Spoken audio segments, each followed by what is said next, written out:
really important that to me, we see it all the time, to have these underlying attributes, the stuff that's difficult to teach in people. You can teach them the job, but actually that underlying resilience, that commitment, that hunger to succeed, wanting to be successful, everything else you can layer on top of that. But we see a huge variance in those core levels in people that come along.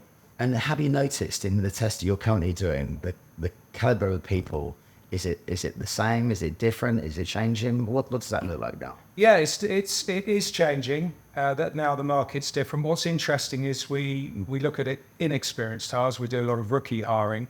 Actually, the caliber is getting better, I think, because there's not quite the desperation, not quite the high demand for candidates, them playing 5 or 6 recruiters off against each other. So we are seeing better people come into the market there. Experienced hires slightly different, actually. We're seeing more of a mix. We're seeing some very good people with 2 or 3 years experience who will come in, do a job for you. What you're seeing they've done in the past, you're going to get in the future. But, and this is the big but, there are people who look equally as good at interview, but actually they've been living quite passively. They haven't really... Yeah, savvy 100%. And by the way, I love being butts in the field.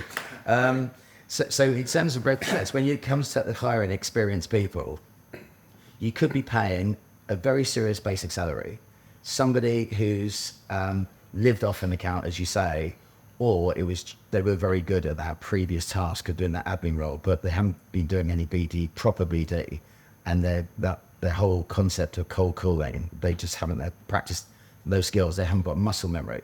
So unless you're hiring on competencies, it makes it very difficult, and not having a tool like this just doesn't make sense to me. Yeah, you would expect me to say it, but I think it's really important to apply a bit of science. You know, if you're buying a house, you'd have it properly surveyed. Why wouldn't you do that with a big investment like someone coming into your business? Don't just judge them on face value. People know what to say in interviews. Don't get into crap identical twin syndrome. Especially in the American market, because they don't often know how to interview and pitch themselves, but actually inherently lazy. Do you know, we're not as far away from the US norms, because this is used in the States as well, widely. That's where it comes from originally. We're not as far away as you might think.